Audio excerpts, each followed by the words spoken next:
So that is our theme is from Romans chapter 5 verse 5. సహోదర సహోదరులారా, ఈ రోజు మన అంశం రోమీయులకు రాసిన పత్రిక 5వ అధ్యాయం 5వ వచనంలో నుండి. That hope will not make us ashamed, will not disappoint us. ఈ నిరీక్షణ మనల్ని సిగ్గుపరచదు, మనల్ని నిరాశపరచదు. Now in 1 Corinthians 13 it speaks about faith, hope and love. కొరింథీయులకు రాసిన మొదటి పత్రిక 13వ అధ్యాయంలో విశ్వాసము, నిరీక్షణ, ప్రేమ గురించి అక్కడ చెప్తూ ఉంది. And we speak a lot about love. మనం ప్రేమ గురించి చాలా ఎక్కువగానే మాట్లాడుకుంటూ ఉంటాం. And we speak a lot about faith. విశ్వాసం గురించి కూడా ఎక్కువగానే మాట్లాడుకుంటాం. But very few sermons are preached on hope. కానీ నిరీక్షణ గురించి చాలా కొద్ది వర్తమానాలు మాత్రమే బోధించబడ్డాయి. Oh, that is an important topic that you have in this conference. అయితే ఈ కూడికలకి మీరు చాలా ప్రాముఖ్యమైన అంశాన్ని కలిగి ఉన్నారు. Out of those three, faith, hope and love, you're emphasizing the one which is not mostly spoken about. ఆ మూడు విషయాల్లో విశ్వాసం, నిరీక్షణ, ప్రేమలో మనం దేని గురించి అయితే ఎక్కువగా చెప్పుకోవట్లేదు, దాన్ని ఇప్పుడు మనం నొక్కి చెప్పుకోబోతున్నాం. And hope is very important. నిరీక్షణ చాలా ప్రాముఖ్యమైనది. So I want to tell you, because it says in the second verse that we exult in hope of the glory of God. అందుకే ఇక్కడ రెండో వచనంలో ఈ కృపయందు మనం ప్రవేశం గలవారమై ఉంది. No, we exult in hope of the glory of God. దేవుని మహిమను గూర్చిన నిరీక్షణ బట్టి అతిశయపడుచున్నాము. So what is the hope we have? మనం కలిగి ఉన్న నిరీక్షణ ఏంటి? It says here is the hope is of the glory of God. ఇక్కడ దేవుని మహిమను గూర్చి ఇక్కడ చెప్పబడింది. So we want to compare scripture with scripture. మనం లేఖనాలతో సరిపోల్చుకోవాలి. For many years I thought the glory of God was just some bright light. అనేక సంవత్సరాలు దేవుని మహిమ అంటే ఏదో ఒక ప్రకాశమైన వెలుగు అని అనుకున్నాను. So when you read about the glory of God, what do you think? What does it come to your mind? దేవుని మహిమ గురించి మీరు చదివినప్పుడు మీ మనసులోనికి ఏం వస్తుంది? It says here we exult in hope, and the hope is of the glory of God. మనం దేవుని మహిమ గురించి నిరీక్షణ బట్టి అతిశయపడుచున్నాము. So we need to understand what the glory of God, which is our hope. మన నిరీక్షణ అయి ఉన్న దేవుని మహిమ ఏంటో మనం అర్థం చేసుకోవాలి. It's not that we are going to get some bright light one day. ఏదో మనం మంచి ఆరోగ్యాన్ని ఒకనొక దినాన్ని పొందుకుంటామని కాదు. We are not going to get a bright light. ఏదో ప్రకాశమానమైన వెలుగును పొందుకుంటామని కాదు. In the Old Testament, that was their understanding of the glory of God. పాత నిబంధనలో దేవుని మహిమను గురించిన గ్రహింపు అంతవరకే ఉంది. But after Jesus came, యేసయ్య వచ్చిన తర్వాత read this verse, John 1:14. ఈ వచనాన్ని తీసి చదవండి. యోహాను సువార్త 1వ అధ్యాయం 14వ వచనం. Here it says the glory of God is not a light. ఇక్కడ దేవుని మహిమ అంటే వెలుగు అని చెప్పబడలేదు. It says here the glory of God of the Father was seen in Jesus Christ, full of grace and truth. కృప, సత్య సంపూర్ణుడుగా తండ్రి వలన కలిగిన అద్వితీయ కుమారుడి మహిమ వలె మనం ఆయన మహిమను కనుగొంటిమి. So the glory of God is seen in the life of Jesus Christ. కాబట్టి దేవుని యొక్క మహిమ యేసుక్రీస్తు యొక్క జీవితంలో కనబడుతుంది. And there was a balance in it, grace and truth. ఆయనలో ఈ కృపకి, సత్యానికి మధ్య చాలా సమతుల్యత ఉంది. If either of these are missing, that is not the glory of God. ఈ రెండిట్లో ఏది లేకపోయినా అది దేవుని మహిమ కాదు. See, here it says the glory of God is full of grace and full of truth. ఇక్కడ దేవుని మహిమ ఏమై ఉందని చెప్పబడుతుందంటే కృప సంపూర్ణంగా ఉండడం, సత్యం సంపూర్ణంగా ఉండడం. Those are two legs we stand on, and both legs must be equal length. ఇవి మన రెండు నిలబడే కాళ్ళ వంటివి, రెండు సమానంగా ఉండాలి. What would you think of one person whose one leg is shorter than the other? They'll always be limping. ఒకసారి ఊహించుకోండి, ఒక వ్యక్తికి ఒక కాలు కొంచెం తక్కువగా ఉండి ఒక కాలు పొడుగుగా ఉంది అనుకోండి, అతను ఎప్పుడు కుంటుతూ నడుస్తూ ఉంటాడు. But God has made such that both our legs are the same length. That's how we can walk properly. కానీ దేవుడు రెండు కాళ్ళు సమానంగా ఉండేటట్టుగా చేశాడు, అందుకే మనం సరిగ్గా నడవగలుగుతున్నాం. So think of grace and truth like that. ఈ కృపని, సత్యాన్ని గురించి ఆ విధంగా ఆలోచించండి. We're talking about hope. మనం నిరీక్షణ గురించి మాట్లాడుకుంటున్నాం. And we read in Romans 5:1, our hope is the glory of God. మనం ఆ రోమీయులకు రాసిన పత్రిక 5వ అధ్యాయం 2వ వచనం చదవం. దేవుని యొక్క మహిమే నిరీక్షణ అని. And that we are going to partake of that glory. మనం ఆ మహిమలో పాలు పంచుకోబోతున్నాం. And that glory was first seen in Jesus Christ, full of grace and truth. ఆ మహిమ మొట్టమొదటిగా యేసుక్రీస్తులో కృప, సత్య సంపూర్ణంగా మనకు కనపరచబడింది. Or we can compare it to, if you draw a dividing line in the middle of our body, left side and right side are exactly the same. లేదా దీన్ని మనం మన యొక్క దైవికమైన దేహంలో ఒక మధ్య భాగంగా తీసుకున్నట్లయితే ఒకవైపు కృప, ఒకవైపు సత్యంగా చెప్పుకోవచ్చు. Our both hands are the same length. మన రెండు చేతులు కూడా ఒకే సమానంగా ఉంటాయి. The eyes are the same size. The ears are the same size. మన కళ్ళు ఒకే సమానంగా ఉంటాయి. మన చెవులు సమానంగా ఉంటాయి. There's a perfect balance in our body. మన యొక్క దేహంలో కూడా ఎంతో సమతుల్యత ఉంది. So in the glory of God seen in Jesus Christ, there was a perfect balance. దేవుని యొక్క మహిమ యేసుక్రీస్తులో మనం చూసినప్పుడు అక్కడ ఎంతో సంపూర్ణంగా పరిపూర్ణమైన సమతుల్యత ఉంది. Truth speaks of holiness సత్యము పరిశుద్ధత గురించి మాట్లాడుతుంది. and purity of life మరి జీవితం యొక్క పవిత్రత గురించి మాట్లాడుతుంది. and freedom from sin. పాపం నుంచి విడుదల గురించి చెప్తుంది. And grace includes mercy. దేవుని యొక్క కనికరములో, it includes mercy, grace. కృపలో కనికరం దాంట్లో ఇమిడి ఉంది. And God's goodness. దేవుని మంచితనం ఉంది. And God's strength. దేవుని యొక్క బలం ఉంది. So both grace and truth together manifest the glory of God. ఈ కృప, సత్యము రెండు కలిసి దేవుని యొక్క మహిమను బయలుపరుస్తూ ఉంటాయి. And you see that in Jesus Christ. దాన్ని మనం యేసుక్రీస్తులో చూస్తున్నాం. This is the hope we have of the glory of God. ఈ నిరీక్షణ మనం కలిగి ఉన్నాం, దేవుని యొక్క మహిమ. That glory will be seen one day in our lives. ఆ మహిమను ఒకానొక దినాన మన జీవితంలో మనం చూస్తాం. So turn with me to 1 John and chapter 3. నాతో పాటు 1 యోహాను 3వ అధ్యాయాన్ని తీయండి. Here again we read about this hope. ఇక్కడ కూడా మనం ఈ నిరీక్షణ గురించి చదువుతాం. The hope which we are thinking of in this conference. ఈ యొక్క కూడికల్లో మనం ఏ నిరీక్షణ గురించి అయితే ఆలోచిస్తున్నాం అది. The hope of which we will not be ashamed. ఏ నిరీక్షణ గురించి అయితే మనం సిగ్గుపడమో దాని గురించి. And here we read about that hope in 1 John chapter 3 and verse 2. 1 యోహాను 3వ అధ్యాయం 2వ వచనంలో మనం ఈ విధంగా చదువుతాం. What is the hope of the Christian today? ఈ రోజు క్రైస్తవుల యొక్క నిరీక్షణ ఏమిటి? Most people will say our hope is that Jesus Christ is coming back to take us. చాలా మంది ఏం చెప్తారంటే యేసుక్రీస్తు ప్రభువారు మనల్ని తీసుకెళ్ళడానికి ఆయన మరలా వస్తున్నాడు, అదే మా నిరీక్షణ అని చెప్తారు. Praise the Lord for that. దాని విషయమే దేవునికి వందనాలు. And I'm sure all of you believe that Jesus who died for us and rose again and went to heaven is coming back for us. అయితే మనలో ప్రతి ఒక్కరం కూడా యేసే మన పాపాల నిమిత్తం చనిపోయి ఆయన మరణించి తిరిగి లేచి ఆయన పునరుద్ధానమై మరలా తిరిగి రాబోతున్నాడు నమ్ముతున్నానని నేను నమ్ముతున్నాను. And we are waiting for that. మనం దానికోసమే ఎదురు చూస్తూ ఉన్నాం. And that is part of our hope, but that is not the full hope. ఇది మన నిరీక్షణలో ఒక భాగమే గానీ ఇది సంపూర్ణమైన నిరీక్షణ కాదు. Now for many Christians, their entire hope is Christ will come back and I will see him and we'll be in heaven forever. అయితే అనేకుల క్రైస్తవుల యొక్క నిరీక్షణ ఎలా ఉందంటే ఆయన మరలా రాబోతున్నాడు, నేను ఆయన కలుసుకోబోతున్నాను, ఆయన చూడబోతున్నాను అనే నిరీక్షణ మాత్రమే కలిగి ఉన్నారు. And we'll be in heaven forever. మరి ఎల్లకాలము మేము పరలోకంలో ఉంటాము. Now if I were to ask you, not I, half the body, అది ఎలా ఉంటుందంటే దేహంలో ఒక సగభాగం లాగా. what about the other half? అయితే ఇంకొక భాగం సంగతి ఏంటి? So I want to show you the two sides of this hope. ఈ నిరీక్షణకి ఇరుపక్కల ఉన్నదాన్ని నేను మీకు చూపించాలనుకుంటున్నాను. ఈ నిరీక్షణకి ఇరుపక్కల ఉన్నదాన్ని నేను మీకు చూపించాలనుకుంటున్నాను. And both are in scripture. ఆ రెండు కూడా లేఖనాల్లోనే ఉన్నాయి. And most Christians have seen only one side of it. అయితే అనేకులైన క్రైస్తవులు మాత్రం ఒకవైపే చూశారు. Christ is coming back, we will be with him forever. క్రీస్తు మరలా రాబోతున్నాడు, ఆయనతో మేము నిత్యం ఉండబోతున్నాం. Praise the Lord for that. దాని I విషయం also దేవునికి have that వందనాలు. hope. నాకు కూడా I నిరీక్షణ ఉంది. also have that hope. నాకు కూడా నిరీక్షణ ఉంది. But that is only half the hope. కానీ అది నిరీక్షణలో సగభాగం మాత్రమే. And I want to show you that from scripture. లేఖనాల్లో నుంచి నేను మీకు అది చూపిస్తాను. And I hope you will listen to me carefully so that it will change your life from today onwards. మీరు నేను చెప్పే చాలా జాగ్రత్తగా వింటారని ఆశిస్తున్నాను. తద్వారా మీ జీవితాలు ఈ రోజు నుంచి చాలా So మార్చివేయబడాలి. please pay attention very carefully. చాలా జాగ్రత్తగా మీరు ఇక్కడ శ్రద్ధ పెట్టండి. What do we read here? మనం ఇక్కడ ఏం చదువుతున్నాం? 1 John chapter 3 verse 2. 1 యోహాను 3వ అధ్యాయం 2వ వచనం.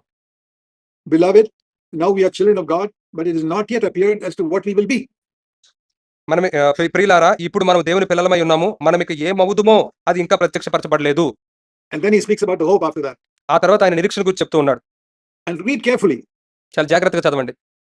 There are two parts to this hope in that verse. ఈ వచనంలో ఈ నిరీక్షణకి రెండు భాగాలు ఉన్నాయి. When he appears, ఆయన ప్రత్యక్షమైనప్పుడు, there are two things mentioned here when he appears. ఆయన ప్రత్యక్షమైనప్పుడు ఇక్కడ రెండు విషయాలు చెప్పబడ్డాయి. One, we will see him exactly as he is. మొదటిది ఆయన ఉన్నట్లుగానే ఆయనను మనం చూస్తాము. And the second part is more important. We will become like him. ఈ రెండో భాగం చాలా ప్రాముఖ్యమైనది. మనము ఆయనను పోలి ఉందుము, ఆయనలా అవుతాం. That's what I'm saying. Many Christians don't think about the second part of that hope. అందుకే నేను చెప్తున్నాను, క్రైస్తవులు అనేకులు ఈ నిరీక్షణ ఉన్న రెండో భాగం గురించి ఎక్కువ ఆలోచించడం లేదు. So when we say here the hope we have as our theme, our hope will not make us ashamed. ఇక్కడ మన అంశంగా ఈ నిరీక్షణ మనం సిగ్గుపరచదని చెప్తున్నప్పుడు Which hope is that? ఏ నిరీక్షణ అది? Is it only that we will see him when he comes? ఆయన వచ్చినప్పుడు ఆయన చూస్తామనే ఆ నిరీక్షణ మాత్రమేనా? I'll tell you, if when Christ comes, I see him as he is, and my character has not become like his, I will be disappointed. ఒకవేళ నేను ఆయన వచ్చినప్పుడు ఆయన ఉన్నట్లుగానే నేను చూడగలిగినప్పటికీ నా యొక్క వ్యక్తిత్వం మాత్రం ఆయనలా మారకపోతే నేను ఎంతో నిరాశ చెందుతాను. If you're going to still be the same selfish person in heaven forever, that'll be a terrible disappointment. పరలోకంలో కూడా నేను ఇంకా అదే విధంగా స్వార్థం కలిగిన వ్యక్తిగా ఉంటే నేను ఎంతో నిరాశ చెందుతానప్పటికీ. So here is the wonderful hope that not only we will see him, number one, but secondly, we will become like him. కాబట్టి ఇక్కడ అద్భుతమైన నిరీక్షణ ఉంది. మనం ఆయన్ని చూడటం మాత్రమే కాదు, మనం ఆయన లాగా అవుతాము. Now you may say, okay, I understood the message now. మీరు అనొచ్చు, ఈ వర్తమానం ఇప్పుడు నాకు అర్థమైపోయింది అని. I understood what my hope is. నా నిరీక్షణ ఏంటో నాకు అర్థమైపోయింది. It is twofold. ఇది రెండు భాగాలుగా ఉంది. I'll see him and I'll become like him. నేను ఆయన చూస్తాను, ఆయన లాగా ఉంటాను. But you may have only understood it in your head now after hearing me. కానీ మీరు నేను ఇప్పుడు చెప్పింది విన్న తర్వాత మీ బుర్రలో మీకు ఇది అర్థమై ఉండొచ్చు. You know that every Christian in the world, even those who are not born again, believe that Christ died for their sins. ఈ లోకంలో ఉన్న క్రైస్తవులందరూ కూడా వారు తిరిగి జన్మించకపోయినప్పటికీ కూడా క్రీస్తు వారి పాపాల కోసం చనిపోయాడని వారు నమ్ముతారు. There are so many hundreds of denominations of Christianity in the world today. ఈనాడు ఈ లోకంలో చాలా వందల శాఖలు క్రైస్తవ్యంలో ఉన్నాయి. At one extreme, you have Roman Catholics. ఒక విపరీత ధోరణిలోనేమో రోమన్ కథలిక్ వాళ్ళు ఉన్నారు. Do they believe Christ died for the sins of the world? లోక పాపాల కోసం క్రీస్తు చనిపోయిన వారు నమ్ముతారా? Yes. అవును, వారు నమ్ముతారు. Then you have Baptists. ఆ తర్వాత బాప్టిస్ట్ సంఘం వాళ్ళు ఉన్నారు. Do they believe Christ died for the sins of the world? యేసే లోక పాపాల కోసం చనిపోయాడని నమ్ముతారా? Then now you have Beersheba fellowship. ఇప్పుడు మనం ఇక్కడ బెర్షెబా సహవాసాన్ని కలిగి ఉన్నాం. Do you believe Christ died for the sins of the world? క్రీస్తు లోక పాపాల కోసం చనిపోయాడని మీరు నమ్ముతారా? Then there are Methodists, ఆ తర్వాత మెథడిస్ట్ సంఘం వాళ్ళు ఉన్నారు. Pentecostals, పెంతెకోస్తు సంఘం వాళ్ళు ఉన్నారు. and Ceylon Pentecostals, Ceylon Pentecost వాళ్ళు ఉన్నారు. and many other groups. అలా అనేక ఇతర గుంపులు చాలా ఉన్నాయి. All Christians, క్రైస్తవులందరూ all holding the same Bible. అందరూ అదే ఒకే బైబిల్ పట్టుకుంటున్నారు. And you ask them, do you believe Christ died for the sins of the world? They will all say yes. యేసయ్య ఈ లోక పాపాల కోసం చనిపోయాడని మీరు నమ్ముతున్నారంటే వారందరూ కూడా అవును చనిపోయాడని చెప్తారు. You believe Christ rose from the dead on the third day? They'll all say yes. క్రీస్తు మూడో దినాన తిరిగి లేచాడని మీరు నమ్ముతారంటే అందరూ అవుననే చెప్తారు. Do you believe he ascended to heaven? Yes, everybody says yes. ఆయన పరలోకానికి ఆరోహణమయ్యాడని మీరు నమ్ముతారా అంటే అందరూ అవుననే నమ్ముతారు చెప్తారు. Do you believe he's coming back? ఆయన మరలా తిరిగి రాబోతున్నాడని మీరు నమ్ముతారని అడిగితే అవునని చెప్తారు. So what is the difference between us and all these other groups? మరి అలాంటప్పుడు ఈ ఇతర గుంపుల వాళ్ళకి మనకి మధ్యన తేడా ఏంటి? What is the difference between you and the Roman Catholics? మీకు రోమన్ క్యాథలిక్ వాళ్ళకి మధ్యన తేడా ఏంటి? Or the Baptists and Methodists and Pentecostals? Baptist Methodist Pentecost వాళ్ళందరికీ మీకు మధ్యన తేడా ఏంటి? I'll tell you, నేను మీకు చెప్తాను. the hope is twofold. ఈ యొక్క నిరీక్షణ రెండింతలుగా ఉంటుంది. It's not only that I see him when he comes, I will be like him when he comes. ఆయన వచ్చినప్పుడు నేను ఆయన ఉన్నట్లుగానే చూడడం మాత్రమే కాదు, ఆయన లాగా నేను ఉంటాను. And now it's not something just I understand in my head. ఇప్పుడు ఇదేదో నా బుర్రలో నేను అర్థం చేసుకున్నట్టుగానే ఉండకూడదు. So from today onwards, if anybody asks you, what is the hope you have? ఈ దినం మొదలుకొని ఎవరైనా మిమ్మల్ని మీకు కలిగిన నిరీక్షణ ఏంటని మిమ్మల్ని అడిగితే You got the right answer now. Even the 10-year-old child can answer it now. ఇప్పుడు మీకు సరైన జవాబు దొరికేసింది కాబట్టి 10 సంవత్సరాల వయసు ఉన్నవాడు కూడా చెప్పగలుగుతారు. But that is only in the head. కానీ అదంతా బుర్రలో ఉన్నదంతే. How do you know it has become your life? కానీ అది మీలో జీవంగా మారిందా లేదా మీకు ఎలా తెలుస్తుంది? That answer is also given us here in verse 3. దానికి జవాబు కూడా ఇక్కడ ఈ 3వ వచనంలోనే ఉంది. Only if verse 3 is true in your life, then you can say you have this hope. ఈ 3వ వచనం మీ జీవితంలో నిజమైతేనే మీకున్న నిరీక్షణ నిజమైందని మనం చెప్పగలం. What is that hope? ఏంటా నిరీక్షణ? That we will be like him. మనం ఆయన వలే ఉంటాము. How do you know that it has come into your heart and not just into your head? అది మీ బుర్రలోకి కాకుండా మీ హృదయంలోకి వచ్చిందా లేదని మీకు ఎలా తెలుస్తుంది? Now it has come into all of your heads. ఇప్పుడు మీ That we will be like him. మనం ఆయన వలే ఉంటాము అనే విషయం ఇప్పుడు మీ అందరి బుర్రలోకి వచ్చేసింది. In the head. బుర్రలోకి వచ్చింది. How do you know it's come into the heart? కానీ మీ హృదయంలోనికి వచ్చిందా లేదా ఎలా తెలుస్తుంది? Verse 3. 3వ వచనం. You will purify yourself until you reach his standard of purity. ఆయన పవిత్రుడై ఉన్నట్టుగా మిమ్మల్ని మీరు పవిత్రులుగా చేసుకుంటూ ఉంటారు. You know Jesus' standard of purity, perfection. యేసు యొక్క ఆ యొక్క పరిశుద్ధత లేక పవిత్రతకు సంబంధించిన స్థాయి పరిమాణం ఏంటో మీకు తెలుసు. We saw that in John 1:14. The glory of God was seen in him, full of grace, full of truth. మనం యోహాను సువార్త 1:14 చూసాం. దేవుని యొక్క మహిమ ఆయనలో కృప సత్య సంపూర్ణుడిగా ఉంది. He was perfect. ఆయన పరిపూర్ణుడిగా ఉన్నాడు. Perfectly holy. ఆయన పరిపూర్ణంగా పరిశుద్ధంగా ఉన్నాడు. Loving God with all of his heart. తన హృదయం అంతటితో దేవుణ్ణి ప్రేమిస్తూ ఉన్నాడు. Loving everybody like he loved himself. ఆయన తనను ప్రేమించుకున్నట్లుగానే ఇతరులందరినీ ప్రేమిస్తూ ఉన్నాడు. No love for the world. లోకం విషయమైన ప్రేమే లేదు. No love for money. డబ్బు విషయమై ప్రేమ లేదు. Great hatred for all sin. మరి పాపం విషయమై ఎంతో ద్వేషం ఉంది. Perfect purity in his thoughts. ఆయన తలంపుల్లో ఎంతో పరిపూర్ణమైన పవిత్రత ఉంది. Complete victory over anger. కోపం మీద సంపూర్ణమైన విజయం ఉంది. No bitterness in his heart against anybody in the world. ఈ లోకంలో ఎవరి మీద కూడా తన హృదయంలో ద్వేషం లేదు. Love for everybody. అందరి పట్ల ప్రేమే. Forgiving everybody who has hurt him. తనను గాయపరిచిన వాళ్ళందరినీ ఆయన క్షమిస్తూనే ఉన్నాడు. And very patient even if things don't go according to his plan. ఆయన అనుకున్నట్లుగా పరిస్థితులు జరగకపోయినప్పటికీ కూడా ఆయన ఎంతో సహనాన్ని కలిగి ఉన్నాడు. Have you come there? మనం అక్కడికి వచ్చామా? Have you reached that level? మనం ఆ స్థాయిని చేరుకున్నామా? All of us will say no. మనం అందరం కూడా లేదు అని చెప్తాం. Okay, that is true. None of us have reached that level. అవును, అది సత్యమే. మనలో ఎవరు కూడా ఆ స్థాయికి చేరుకోలేదు. I have not reached that level. నేను ఆ స్థాయికి ఇంకా చేరుకోలేదు. But I can tell you one thing. కానీ నేను మీకు ఒక విషయం చెప్తాను. I'm a little closer to that level than I was 1 year ago. ఒక సంవత్సరం క్రిందట నేను ఆ స్థాయికి ఎంత దగ్గరకు ఉన్నానో దానికంటే కొంచెం దగ్గరికి వచ్చాను. And I'm much closer to that level than I was 10 years ago. 10 సంవత్సరాల క్రితం దాంతో పోల్చుకుంటే చాలా ఎక్కువ దగ్గరికి వచ్చాను ఆ స్థాయికి. What I'm saying is I've become more like Christ than I was 10 years ago. నేనేం చెప్తూ ఉన్నానంటే 10 సంవత్సరాల క్రితం నేను ఎంత క్రీస్తులాగా ఉన్నానో దానికంటే ఎక్కువగా ఇప్పుడు క్రీస్తులాగా అయ్యాను. And more like Christ than I was 1 year ago. ఒక సంవత్సరం క్రితం ఉన్న దానికంటే ఇప్పుడు ఇంకా ఎక్కువ క్రీస్తులాగా అయ్యాను. In the way I speak, మాట్లాడే విధానంలో, the way I think, ఆలోచించే విధానంలో, in my attitude to money, డబ్బు విషయంలో నా వైఖరిలో, in forgiving people, ప్రజల్ని క్షమించే విషయంలో, in all areas. అన్ని విషయాల్లో I've not become perfect. నేను పరిపూర్ణుడిని అవ్వలేదు. But little better than last year and much better than 10 years ago. గత సంవత్సరం కంటే కొంచెం మెరుగ్గా 10 సంవత్సరాలతో పోల్చుకుంటే చాలా మెరుగ్గా ఉన్నాను. Now that's the question I want to ask you. ఆ ప్రశ్నే నేను మిమ్మల్ని అడగాలనుకుంటున్నాను. We have just begun a new year, 2026. ఇప్పుడే మనం 2026 సంవత్సరాన్ని ప్రారంభించుకుంటున్నాం. How is your life now compared to 1 year ago? ఒక సంవత్సరం క్రితంతో పోల్చుకుంటే ఇప్పుడు మీ జీవితాలు ఎలా ఉన్నాయి? It says here, if you have this hope, really have this hope, you will purify yourself as Christ is pure. ఇక్కడ ఏం చెప్తుందంటే ఈ నిరీక్షణ నిజంగా మీరు కలిగి ఉన్నట్లయితే యేసు ఎలా పవిత్రుడిగా ఉన్నారో అలాగే మిమ్మల్ని మీరు పవిత్రులుగా చేసుకుంటారు. And this is not just for some special group of spiritual believers. ఇదేదో ప్రత్యేకంగా ఒక ఆత్మీయమైన వ్యక్తులకు సంబంధించిన గుంపుకు సంబంధించిన వారికి మాత్రమే కాదు ఇది. Read verse 3. 3వ వచనం ఒకసారి చదవండి. It says, ప్రతి వాడును everyone who has this hope will purify himself just as Christ is pure. ఈ నిరీక్షణ పెట్టుకొనిన ప్రతి వాడును ఆయన పవిత్రుడై ఉన్నట్టుగా తన్ను పవిత్రునిగా చేసుకొనును. That means he will be cleansing himself every year of anything that he sees in his life which is not Christ-like. క్రీస్తులాగా లేనిది తన జీవితంలో ప్రతి సంవత్సరం తను కడిగి వేసుకుంటూనే ఉంటాడు. Now, many Christians are only concerned about their testimony in the church where other people can see them. అనేకులైన క్రైస్తవులు సంఘంలో ఇతరులు చూడగలిగే ఆ సాక్ష్యం విషయమై ఎంతో పట్టింపు కలిగి ఉంటుంటారు. They are more worried about their testimony before men. మనుషులు ఎదుట తమ సాక్ష్యం విషయమై ఎంతో చింత కలిగి ఉంటారు. That is important, but not as important as what God thinks about you. అయితే అది దేవుడు నీ గురించి ఏమనుకుంటున్నాడు అనే దానికంటే ప్రాముఖ్యమైనది కాదు అది. Yeah, we must have a good testimony before men. అవును, నిజంగానే మనుషులు ఎదుట మంచి సాక్ష్యాన్ని కలిగి ఉండాలి. But how much do the other people in your church see you? అయితే నీ సంఘంలోని ఇతరులు నిన్ను ఎంతగా చూడగలుగుతారు? 1 or 2 days a week. ఏదో వారానికి 1-2 రోజులు అంతే. That means maybe 5 hours a week they see you. అంటే వారానికి ఒక 5 గంటలు నిన్ను చూడొచ్చేమో. Who sees you all the time? అన్ని వేళలా మిమ్మల్ని చూసేవారు ఎవరు?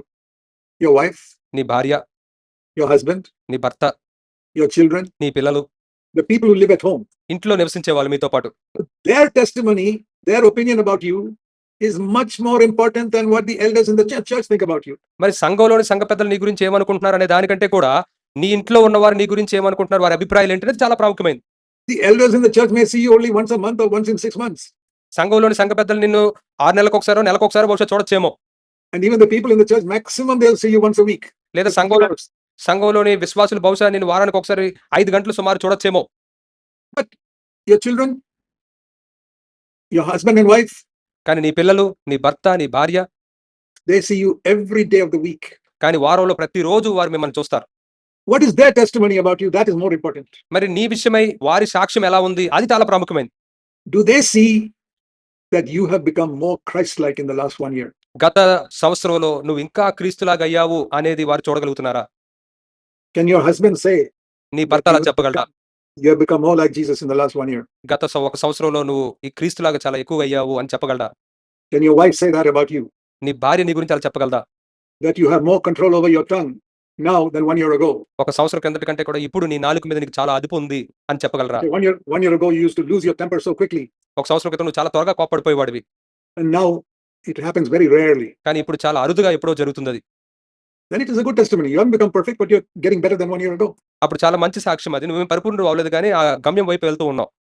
But if you as husband and wife are still getting angry with each other just like 1 year ago, కానీ ఒకవేళ మీరు సంవత్సరం కిందట ఎలాగైతే కోపడరు అలాగే భార్యాభర్తలు మీరు ఒకరి అలా కోపడుతూ ఉంటే, then according to this verse you don't have any hope at all. ఈ వచనం ప్రకారం మీకు అసలు ఏ నిరీక్షణ లేదని చెప్పుకోవచ్చు. Then you can have this as a theme for this conference. Hope does not make us ashamed, but after 1 year you'll still be the same. అప్పుడు మీ ఈ కూడిక యొక్క అంశాన్ని ఈ నిరీక్షణ మనల్ని సిగ్గుపరచదు అనేది ఒక సంవత్సరం తర్వాత కూడా అలాగే చెప్పుకుంటారు. So I don't want you to end 2026 also in the same way you ended 2025. 2025 సంవత్సరం ఎలా ముగించారో అలాగే 2026 సంవత్సరం కూడా మీరు ముగించాలని నేను కోరుకోవట్లేదు. That's why I want to explain this, what this hope really means. అందుకే ఈ నిరీక్షణ అంటే ఏమిటో వివరించాలనుకుంటున్నాను. That everyone, verse 3, who has this hope will purify himself. అందుకే ఈ నిరీక్షణ పెట్టుకున్న ప్రతి వాడును తన్ను పవిత్రునిగా చేసుకుంటాడు. Everyone. ప్రతివాడు. That means if you had this hope at the beginning of 1 year ago, you should be a much better person today than you were 1 year ago. ఒక సంవత్సరం కిందట కనుక నువ్వు ఈ నిరీక్షణ పెట్టుకుని ఉంటే ఇప్పుడు నువ్వు ఆ ఒక సంవత్సరం కిందట కంటే కూడా చాలా ఎక్కువగా మెరుగైన వ్యక్తిగా అయినట్టుగా ఉండాలి. When your children go to school, పిల్లలు స్కూల్కి వెళ్ళినప్పుడు, I think by April they have their final examination. April నెలలో వాళ్ళకి చివరి పరీక్షలు ఉంటాయి. And then June they'll be promoted. June నెలలో వాళ్ళ తర్వాత క్లాస్కి వెళ్తారు. Don't you want your child to get promoted every year to the next class? మీ పిల్లలు ప్రతి సంవత్సరం తర్వాత తరగతికి వెళ్ళాలని మీరు కోరుకోరా? Do you want them to remain in the same class even for 1 year? మీరు కనీసం ఒక్క సంవత్సరం అయినా మరలా అదే క్లాసులో ఉండిపోవాలని మీరు కోరుకుంటారా? We urge them to study, we urge them to go for the examination. మనం వాళ్ళు చదువుకోవాలని బలవంతం చేస్తాం, పరీక్షలు రాయాలని వాళ్ళు పంపిస్తూ ఉంటాం. Because we want them to be promoted every year. ఎందుకంటే ప్రతి సంవత్సరం వాళ్ళు తర్వాత తరగతికి వెళ్ళాలని మనం కోరుకుంటున్నాం. If they start in first standard, వాళ్ళు ఒకవేళ మొదటి తరగతిలో ప్రారంభిస్తే after 9 years they must be in 10th standard. 9 సంవత్సరాల తర్వాత వాళ్ళు 10వ తరగతిలో ఉండాలి. They should not still be in first standard. వాళ్ళు ఇంకా మొదటి తరగతిలోనే ఉండిపోకూడదు. What do you think of a person who's sitting in first standard even for 2 years? ఒక సంవత్సరం ఫస్ట్ మొదటి తరగతిలో 2 సంవత్సరాలు గనుక ఒక బిడ్డ ఉండిపోతే మీరు ఆ బిడ్డ గురించి ఏమనుకుంటారు? There's something wrong with him. He should not be for 2 years. He should be only 1 year in first standard. ఈ అబ్బాయిలో ఏదో లోపం ఉంది. తను ఒక సంవత్సరంలో పూర్తి చేసి 2 సంవత్సరాలు ఇక్కడ ఉండకూడదు అంటాం. Then he learns something and goes to second standard. ఆ తర్వాత తను నేర్చుకోవాల్సింది నేర్చుకున్న తర్వాత రెండో తరగతికి వెళ్ళిపోతాడు. Again, only 1 year in second standard. రెండో తరగతిలో కూడా ఒక సంవత్సరమే ఉండాలి. And then he gets promoted to third standard. ఆ తర్వాత మూడో తరగతి తను వెళ్తాడు. Like that, little by little, only 1 year in each class, he reaches 10th standard. ఆ కొద్దిగా ఆ విధంగా ప్రతి తరగతిలో ఒక సంవత్సరం ఉంటూ అలా ముందుకు వెళ్ళిపోతూ ఉండాలి. That is an ordinary student. అది సాధారణంగా ఉండే పిల్లలకి జరిగే విషయం. You don't have to be very clever to finish 10 standards in 10 years. మరి 10 సంవత్సరాల్లో 10 తరగతులు పూర్తి చేసుకోవడానికి మీరు తెలివితేటలు కలిగి ఉండాల్సిన అవసరం లేదు. The very clever ones are those who come first in the class. బాగా తెలివైన వాళ్ళు క్లాస్‌లో ఫస్ట్ వస్తారు, అది వేరే విషయం. But almost everybody gets promoted every year. కానీ సుమారు అందరూ ప్రతి సంవత్సరం తర్వాత తరగతికి వెళ్తూనే ఉంటారు. And if you're a parent, you'll be very disturbed if your child is not promoted even 1 year. కనీసం ఒక్క సంవత్సరం అయినా సరే మీ బిడ్డ గనక తర్వాత తరగతి వెళ్ళకపోతే మీ తల్లిదండ్రులైన మీరు ఎంతో కలత చెందుతారు. In the same way, God wants you to become more like Jesus every year. అదే విధంగా దేవుడు మీరు కూడా ప్రతి సంవత్సరం క్రీస్తులాగా అవ్వాలని కోరుకుంటున్నాడు.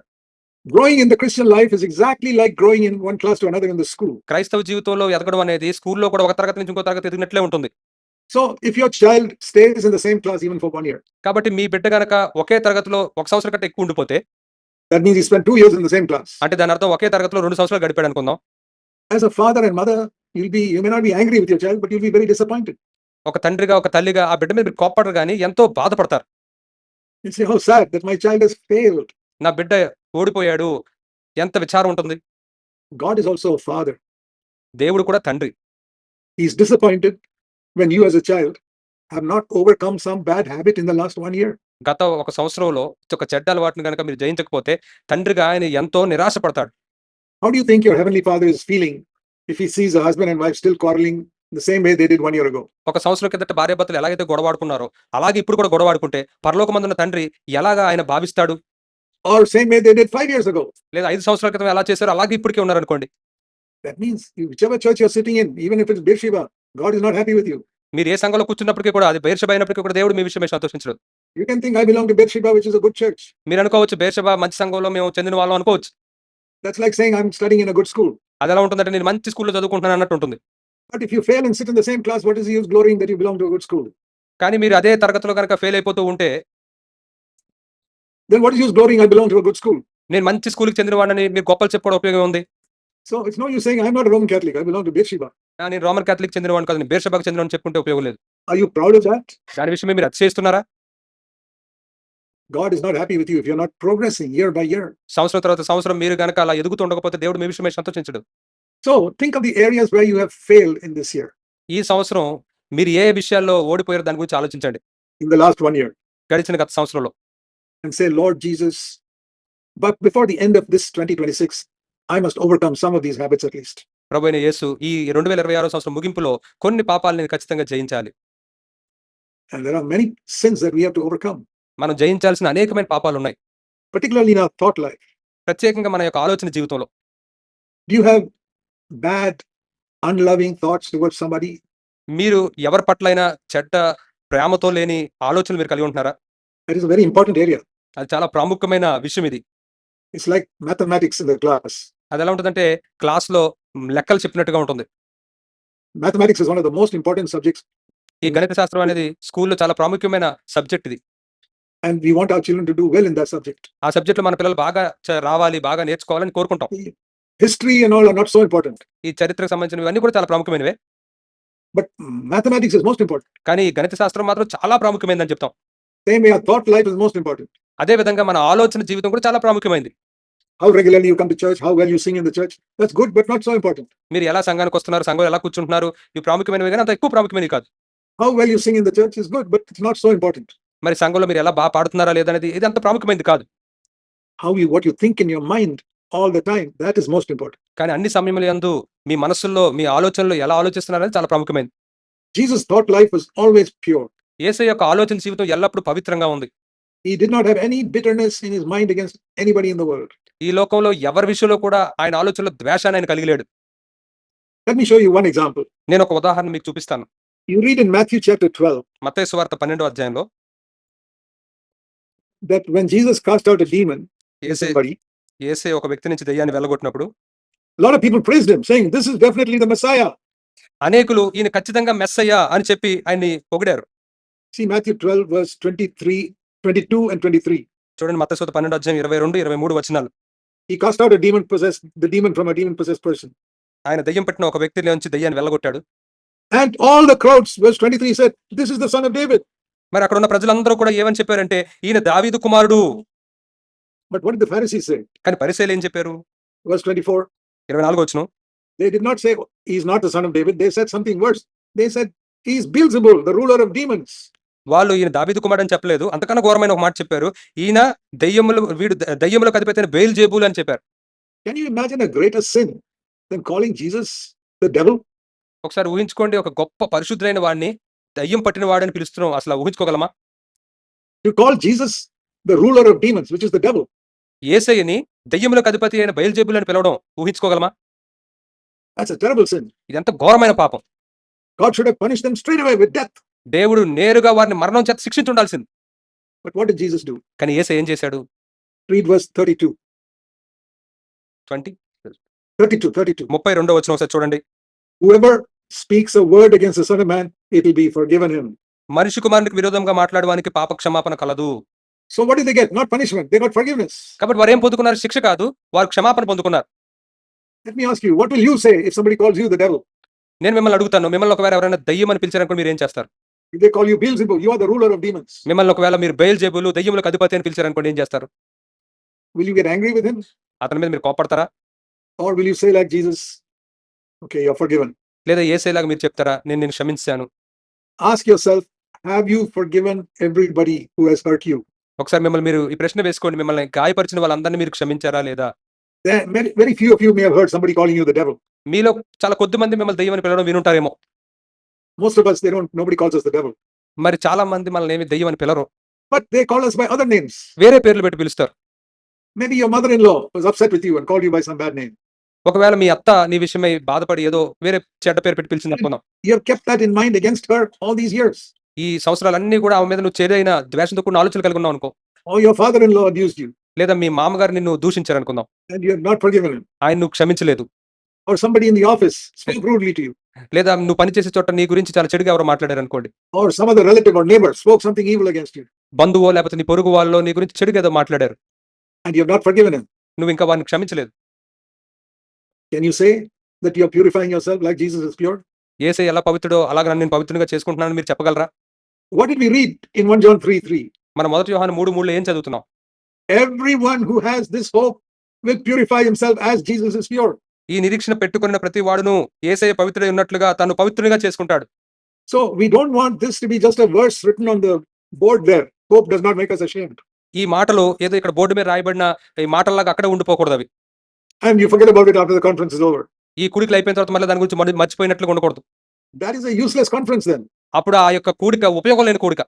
If you just read that verse on the screen there and then you don't bother about it the rest of your life. మీరు కేవలం ఆ స్క్రీన్ మీద ఉన్న చదివి ఇప్పుడు పట్టించుకున్న తర్వాత జీవితం అంతా వదిలేస్తే దాన్ని. No, we want something to be changed in this conference. ఈ యొక్క కూడికల్లో మనలో కొంచెం మార్పు రావాలి. And all of you who are listening to me, I want you to change in your life. నా మాటలు వింటున్న మీరందరూ కూడా మీ జీవితాల్లో మార్పు రావాలి. And much more than me, God wants you to change. నాకంటే ఎక్కువగా దేవుడు మీరు మారాలని కోరుకుంటున్నాడు. Because he is your loving heavenly father. ఎందుకంటే ఆయన మనల్ని ప్రేమించే పరలోకపు తండ్రి. And just like a father will be unhappy if his child is failing in the same class. ఎలాగైతే ఒక బిడ్డ ఒకే తరగతిలో ఓడిపోతూ అదే తరగతిలో ఉంటే ఏ తండ్రి అయితే ఎలా బాధపడతారో అలాగే ఆయన కూడా బాధపడుతున్నాడు. I want to tell you in Jesus' name. యేసు నామములో నేను మీతో చెప్పాలనుకుంటున్నాను. Your heavenly father is unhappy because you always fight with your wife or husband every year. ప్రతి సంవత్సరం నీ భర్తతోనో లేదా నీ భార్యతోనో నువ్వు గొడవాడుతూ ఉంటే నీ పరలోకపు తండ్రి కూడా సంతోషంగా లేడు. And your father is saying, when will you pass in this subject? మరి మీ తండ్రి అంటాడు, ఈ సబ్జెక్ట్ నువ్వు ఎప్పుడు పాస్ అవుతావు? Why are you always failing? Every year you're failing. ఎందుకు ప్రతి సంవత్సరం ఓడిపోతూనే ఉన్నావు? You got a bitterness against your mother-in-law. It is going on for years. నీ అత్త మీద నీకు ద్వేషం ఉంది, అది అనేక సంవత్సరాలు కొనసాగుతూనే ఉంటుంది. You have some quarrel with your neighbor. You are not forgiven him for so many years. నీ పొరుగు వానితో నీకు ఏదో వాగ్వాదం జరిగింది, అనేక సంవత్సరాలుగా నువ్వు అతను క్షమించకుండా అలాగే ఉండనిచ్చావు. Somebody in the office caused you trouble and you have not forgiven him for so many years. నువ్వు పనిచేసే చోట ఎవరో నీకు ఇబ్బంది కలిగించారు, అనేక సంవత్సరాలుగా నువ్వు అతను క్షమించకుండా వదిలేసావు. Turn with me to Matthew's Gospel, chapter 6. నాతో పాటు మత్తయి సువార్త 6వ అధ్యాయం తీయండి. We don't come to the church conference just to get knowledge. మనం ఏదో తెలివితేటలు పొందుకోవడానికి సమాజ కూడికలకి రాకూడదు. I never preach in order to give people knowledge. ప్రజలకు ఏదో తెలివితేటలను ఇవ్వాలని చెప్పి నేను ఎప్పుడు బోధించలేదు. I preach to change people's lives. ప్రజల జీవితాలు మారాలని బోధించాను. Even in my own church, I preach to change people's lives. నా సంఘంలో కూడా ప్రజల జీవితాలు మారాలని నేను బోధించాను. That's why I preach very strongly. అందుకే నేను చాలా బలంగా బోధిస్తూ ఉంటాను. I don't hate people, ప్రజల్ని నేను ద్వేషించను. but I'm like a strict teacher who wants every student in the class to get 100% and pass. క్లాస్లో ఉన్న ప్రతి విద్యార్థి 100% తెచ్చుకుని పాస్ అవ్వాలని ఎలాగైతే ఒక టీచర్ కఠినంగా ఉంటాడో అలాగే నేను ఉంటాను. Isn't that good to have a teacher that wants every student to get 100%? ప్రతి విద్యార్థికి 100% రావాలని కోరుకునే టీచర్ని కనుగొనడం మంచిది కాదా? That is exactly how I feel when I speak in a conference. ఇలాంటి కూడికల్లో నేను మాట్లాడినప్పుడు అలాగే నాకు అనిపిస్తూ ఉంటుంది. Everybody here must get 100%. ఇక్కడ ఉన్న ప్రతి ఒక్కరికి 100% రావాలి. Okay, let's talk about one subject. ఒక అంశం గురించి, ఒక సబ్జెక్ట్ గురించి మనం ఇక్కడ మాట్లాడుకుందాం. Forgiving other people. ఇతరులని క్షమించడం. I want all of you sitting here to get 100% in it. ఈ సబ్జెక్ట్ లో ఇక్కడ కూర్చున్న మీరు అందరూ 100% తెచ్చుకోవాలి. Not at the end of this year. ఈ సంవత్సరం ముగింపులో కాదు, Now, ఇప్పుడే, today, ఈ దినమే you can get it నువ్వు పొందుకోగలవు if you're willing. నువ్వు ఇష్టపడితే. Turn to Matthew chapter 6. మత్తయి సువార్త 6వ అధ్యాయం తీయండి. Jesus said in verse 9. Verse 9. Repeat it again by signal gone. Matthew 6, verse 9. మత్తయి సువార్త 6వ అధ్యాయం 9వ వచనం. Matthew. Jesus said, pray like this. యేసయ్య చెప్తున్నాడు, ఈ విధంగా ప్రార్థించండి. How should we pray? ఎలా మనం ప్రార్థించాలి? How should our Father who art in heaven? పరలోకమందున్న మా తండ్రి. And there are many things he says. తర్వాత అనేక విషయాలు ఆయన చెప్పారు. And one of the things is verse 12. అయితే అందులో ఒక విషయం ఏంటంటే 12వ వచనం. Forgive us our debts as we forgive those who owe us something. మా రుణస్థులను మేము క్షమించి ఉన్న ప్రకారము మా రుణములను క్షమించుము. Forgive us our sins just like we forgive those who sinned against us. మేము ఎలాగైతే మాకు వ్యతిరేకంగా పాపం చేసిన వారిని క్షమించామో ఆ విధంగా మమ్మల్ని క్షమించండి. That is part of the prayer. అది ఈ ప్రార్థనలో భాగమై ఉంది. And how often should you pray that prayer? మనం ఎంత తరచుగా ఈ ప్రార్థన చేస్తూ ఉండాలి? See verse 11. Give us this day our daily bread. 11వ వచనం చూడండి. మా అనుదిన ఆహారం నేడు మాకు దయచేయము. So it is anudinam every day. కాబట్టి ఇది అనుదినము ప్రతిరోజు జరగాల్సింది. Forgive us our sins. మా పాపాలను క్షమించండి. How should I forgive? How should I ask God to forgive me? ఎలాగ నేను దేవుని నన్ను క్షమించమని అడగాలి? Now this is very, very important. Please listen to me carefully. ఇది చాలా చాలా ప్రాముఖ్యమైన, దయచేసి నేను చెప్పేది వినండి. All of you are sleeping, please wake up. ఇప్పటి వరకు నిద్రపోతున్న వాళ్ళు దయచేసి Please మేల్కోండి. listen to me carefully. మీరు జాగ్రత్తగా వినండి నేను చెప్పేది. You're praying to your Father in heaven. మీ పరలోకమందున్న తండ్రికి మీరు ఇప్పుడు ప్రార్థన చేస్తున్నారు. Please forgive me, Father, exactly like I have forgiven my mother-in-law. ఎలా అయితే నా అత్తను నేను క్షమించానో సరిగ్గా అలాగే నన్ను క్షమించు ప్రభువా. Forgive me, my Father, exactly as I forgave my boss in the office who hurt me. ప్రభువా, నన్ను గాయపరిచిన నా బాసుని ఎలా అయితే నేను క్షమించానో అలాగే నన్ను క్షమించు తండ్రి. And forgive me, Father, like I forgave my neighbor who troubled me so much. నన్ను ఎంతో ఇబ్బంది పెట్టిన నా పొరుగువాడిని నేను ఎలా అయితే క్షమించానో తండ్రి నన్ను అలాగే క్షమించు. Do you want God to forgive you like that? ఆ విధంగా దేవుడు మిమ్మల్ని క్షమించాలని మీరు కోరుకుంటున్నారా? Have you forgiven your mother-in-law? మీ అత్తను మీరు క్షమించారా? Have you forgiven your boss in the office? మీ ఆఫీసులోని బాసుని మీరు క్షమించారా? Have you forgiven your neighbor? నీ పొరుగువాడిని క్షమించావా? Have you forgiven that sister in the church whom you don't like? నీకు నచ్చని సంఘంలో నా సహోదరుని క్షమించావా? Or have you forgiven that brother whom you don't like in the church? సంఘంలో నీకు నచ్చని ఆ సహోదరుని నువ్వు క్షమించావా? Have you forgiven everybody? ప్రతి ఒక్కరిని నువ్వు క్షమించావా? Is there one person anywhere in the world today whom you have not forgiven? ఈ లోకంలో నువ్వు క్షమించిన వ్యక్తి ఎక్కడైనా ఉన్నాడా? If there is one person, ఒక్క వ్యక్తి అయినా ఉంటే think of that person now in your mind. ఇప్పుడు ఆ వ్యక్తి గురించి నీ మనసులో ఆలోచించు. That one person you have not forgiven. ఆ ఒక్క వ్యక్తి నువ్వు ఇంకా క్షమించలేదు. Because you say he did such a terrible thing against me, I can never forgive him. నువ్వు అనొచ్చు, అతను నాకు వ్యతిరేకంగా ఎంత ఘోరమైన పని చేశాడు, నేను అప్పటికీ అతను క్షమించను అని. And now you're praying, Heavenly Father, please forgive me like I forgave that person. ఇప్పుడు మీరు ప్రార్థిస్తున్న పరలోకమందున్న నా తండ్రి, నేను ఆ వ్యక్తిని క్షమించినట్లుగా నన్ను క్షమించు. But the Lord says you're not forgiven that person. కానీ ప్రభు అంటాడు నువ్వు ఇంకా ఆ వ్యక్తిని క్షమించలేదు కదా. So then I must not forgive you. That's what you're praying. మరి ఇప్పుడు నేను నిన్ను క్షమించను, ఎందుకంటే నీ ప్రార్థన అదే కదా. You're asking me to forgive that person, but you've not forgiven that person. నిన్ను క్షమించమని నువ్వు అడుగుతున్నావు కానీ నువ్వేమో ఆ వ్యక్తిని ఇంకా క్షమించలేదు. So you're actually asking me not to forgive you. కాబట్టి నువ్వు నిజానికి ఏం చేస్తున్నావంటే నిన్ను క్షమించొద్దని నువ్వు నన్ను అడుగుతున్నావు. Because you haven't forgiven that person. ఎందుకంటే నువ్వు ఇంకా ఆ వ్యక్తిని క్షమించలేదు. And you're asking me to forgive you like you dealt with that person. నువ్వు ఎలాగైతే ఆ వ్యక్తికి చేసావో అలాగే నన్ను కూడా చేయమని అడుగుతున్నావు. So here we learn one important principle. ఇక్కడ మనం ఒక ప్రాముఖ్యమైన నియమాన్ని మనం చూస్తున్నాం.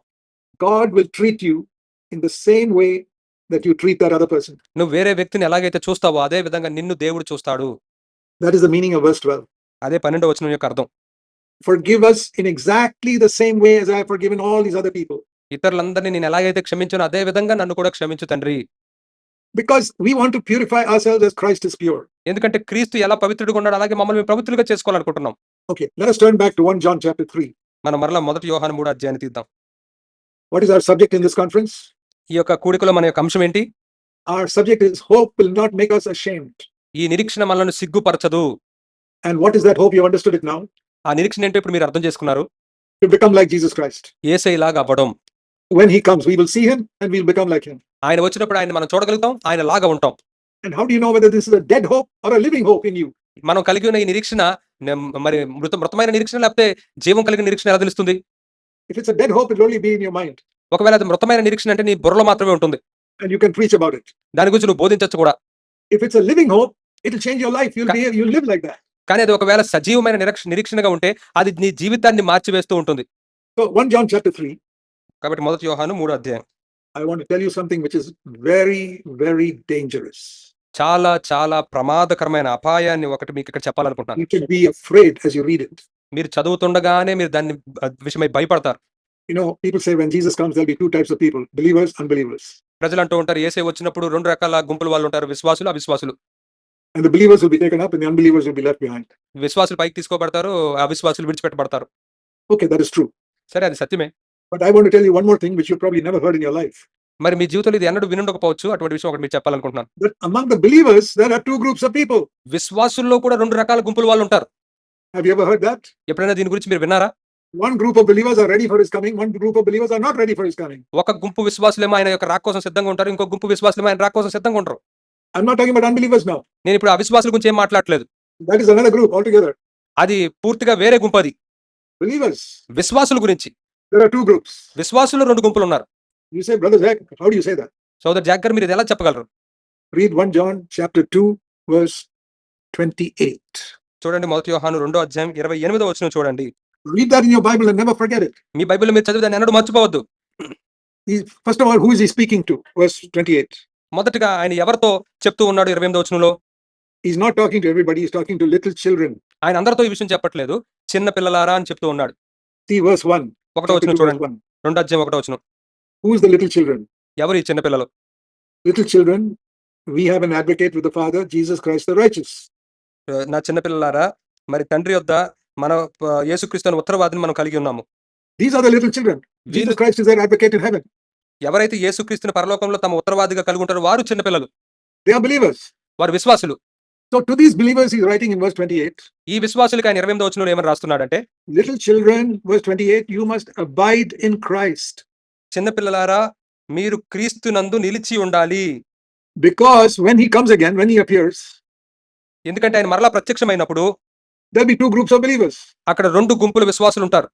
One group will have great confidence. They'll be very happy to receive him. ఒక గుంపు విశ్వాసులేమో చాలా ధైర్యంగా ఆయన్ని ఎదుర్కోవడానికి సిద్ధంగా ఉంటారు. But there's another group of believers who will shrink away from him in shame when he comes. కానీ ఇంకో గుంపు విశ్వాసులు ఉన్నారు. వాళ్ళు ఎలా ఉంటారంటే ఆయన ఎదుట సిగ్గుపడి వెనక్కి వెళ్ళిపోతూ ఉంటారు. So you see, this teaching that there are two groups among believers is not Zach Punen's teaching. It's the Holy Spirit writing it in verse 28 here. కాబట్టి విశ్వాసుల్లోనే 2 గుంపులు ఉంటారు అనేది ఇదేదో సోదర్ జాక్ గారి బోధ కాదు, పరిశుద్ధాత్ముడు లేఖనాల్లో రాయించిన మాట ఇది. It is in your Bible, but you've not read it carefully. ఇది మీ బైబిల్లో కూడా ఉంది, కానీ మీరు జాగ్రత్తగా దాన్ని చదవలేదు. Most believers don't read the Bible carefully. అనేకులైన విశ్వాసులు బైబిల్ని జాగ్రత్తగా చదవరు. Supposing your child goes to an examination and fails because they did not study the book properly.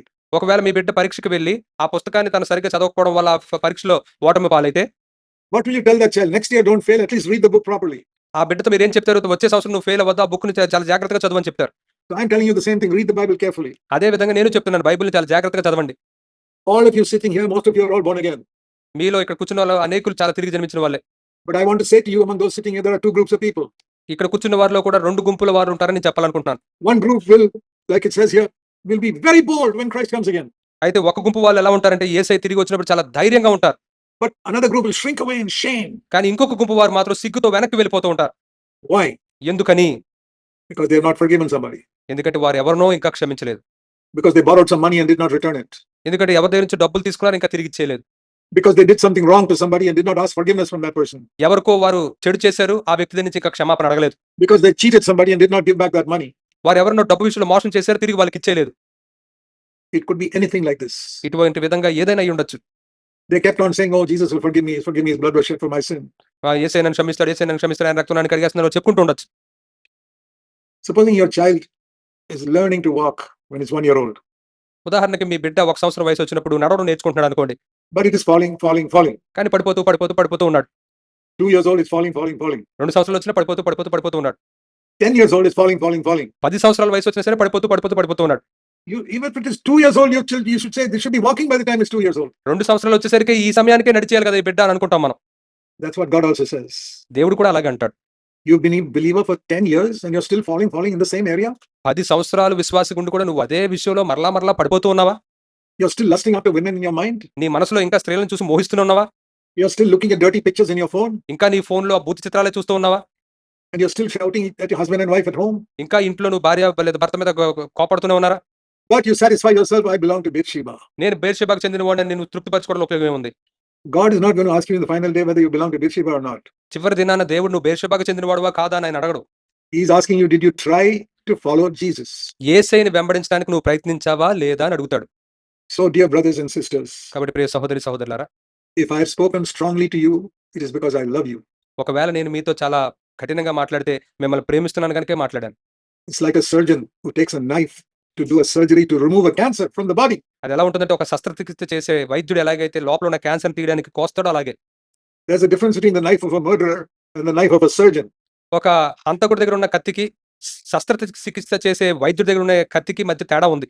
The knife of a murderer is to kill. హంతకుడి దగ్గర ఉన్న కత్తి ఏమో చంపడానికి ఉపయోగిస్తాడు. That's not the knife I have. అటువంటి కత్తిని నేను కలిగి లేను ఇక్కడ. I have the knife of a surgeon trying to remove a cancer from your life. నీ జీవితంలో నుంచి ఆ యొక్క క్యాన్సర్ ని తీసివేసే ఆ శస్త్ర వైద్యుడు కలిగి ఉన్న కత్తినే నేను కలిగి ఉన్నాను. Yeah, it may cause some pain, అవును, అది నిజంగా కొంత నొప్పిని కలిగిస్తుంది. but you will be healed. కానీ నువ్వు బాగుపడతావు. So please take everything that you heard in this message seriously. ఈ వర్తమానంలో విన్న ప్రతిదాన్ని మీరు చాలా తీవ్రంగా తీసుకోండి. Because one day you and I will stand before Jesus Christ. ఎందుకంటే ఒకానొక దినాన నువ్వు నేను యేసుక్రీస్తు ఎదుట నిలబడతాం. And if you have not set everything right in your life by then, అప్పటి లోపు నువ్వు నీ జీవితంలో ప్రతిదాన్ని సరిచేసుకోకపోతే the Lord will tell you, ప్రభు నీతో చెప్తాడు. do you remember that my servant spoke to you on the 9th of January in Kakinada? నీకు గుర్తుందా నా యొక్క సేవకుడు జనవరి 9వ తారీఖు 2026 సంవత్సరంలో నీతో మాట్లాడాడు. Did you take it seriously? దాన్ని నువ్వు తీవ్రంగా తీసుకున్నావా? That's what the Lord will ask you in the final day. చివరి దినాన ప్రభు నిన్ను అదే అడగబోతున్నాడు.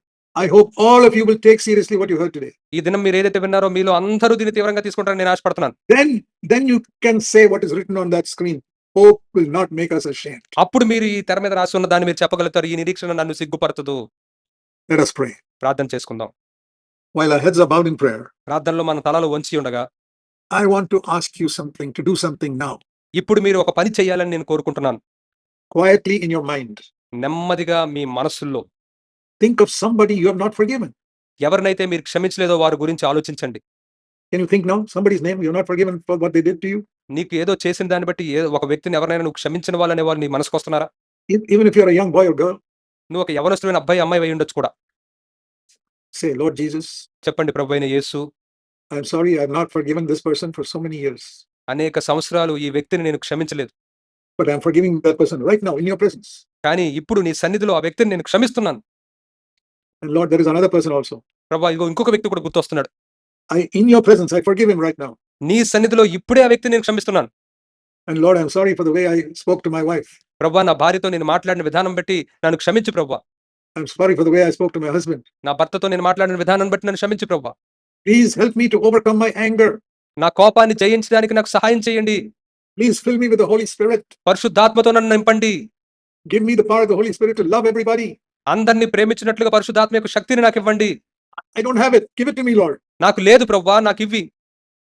And I believe you will give it because I'm asking according to your will. నీ చిత్తానుసారంగా నేను అడుగుతున్నాను కనుక నువ్వు ఇస్తావని నేను నమ్ముతున్నాను. Believe the Lord. He loves you. నమ్మండి, ఆయన మిమ్మల్ని ప్రేమిస్తూ ఉన్నాడు. He wants to give you the power to forgive people. ప్రజల్ని క్షమించడానికి శక్తిని మీకు ఇవ్వాలనుకుంటున్నాడు. He wants to give you the power to love people. ప్రజల్ని ప్రేమించడానికి ఆ శక్తిని మీకు ఇవ్వాలనుకుంటున్నాడు. He wants to give you the power to keep your mind pure, you young men. యవనస్తులారా, మీ మనసును పవిత్రంగా ఉంచుకోవడానికి దేవుడు మీకు శక్తిని ఇవ్వాలనుకుంటున్నాడు. If you have not got it, it's because you did not ask him. మీరు పొందుకోవట్లేదంటే మీరు అడగలేదు కనుక. Today you ask him. ఈ దినం మీరు ఆయన అడగండి. He will not say no. ఆయన మీకు ఇవ్వను అని చెప్పడు. He will give you what you ask because that is his will for you. నువ్వు అడిగింది ఆయన ఇస్తాడు, ఎందుకంటే నీ ఎడల ఆయన చిత్తం అది. Let me pray for you now. మీకోసం ఇప్పుడు నేను ప్రార్థిస్తాను. Heavenly Father, పరలోకమందున్న తండ్రి, I believe these brothers and sisters here are sincere who are kneeling down before you. ప్రభు నీ ఎదుట మోకాలేసిన ఈ సహోదరి సహోదరులందరూ కూడా ప్రభు నిజాయితీ పరులని నేను చెప్తూ ఉన్నాను. Please answer their prayer. వారి ప్రార్థనలకు దయచేసి జవాబు ఇవ్వండి. Forgive them exactly like they are forgiving others right now. ప్రభు ఇప్పుడు ఇతరులను ఎలాగైతే వారు క్షమిస్తున్నారో అలాగే వారిని నువ్వు క్షమించు ప్రభువా. Help them to overcome those dirty thoughts in the coming days. ప్రభు రాబోయే దినాల్లో ఆ మురికి తలంపుల్ని వారు జయించడానికి సహాయం Give చేయండి. them power to overcome their anger in the way they speak to each other. ఒకరితో ఒకరు వారు మాట్లాడుకునే విధానంలో ఆ కోపాన్ని జయించడానికి శక్తినివ్వండి. Thank you, Father. వందనాలు తండ్రి. Forgive us our sins like we forgive everybody else. ఇతరులను మేము క్షమించినట్లుగానే మా పాపాలను కూడా క్షమించండి. And give us power to overcome temptation. శోధనని జయించడానికి మాకు శక్తినివ్వండి. Fill us with the Holy Spirit. పరిశుద్ధాత్మతో మమ్మల్ని నింపండి. We pray in the name of our Lord Jesus Christ. మా ప్రభువైన యేసుక్రీస్తు వారి నామములో మేము ప్రార్థిస్తూ ఉన్నాం. ఆమేన్. Brothers and sisters, thank you very much for listening patiently. సోదరి సోదరులారా మీరు చాలా సహనంతో ఓపికతో విన్నందుకు మీకు వందనాలు. And thank you, my dear brother, for doing a first class translation. Yeah, it's my wonderful honor and privilege, brother. Thank you so much. God bless you. Thank you very much, brother. We Praise the Lord. hope to have you one more time. If God permit, Okay. we'll pray for. I will talk to you about that. Okay, brother. Thank you very much, brother. Praise the Lord. Praise the Lord. Congregation want to wish you, brother. Who's that? Congregation want to wish you, brother. Yeah, sure. Swap change. Praise the Lord, చెప్పండి అందరూ. Praise the Lord. Praise the Lord. Thank you very much, brother.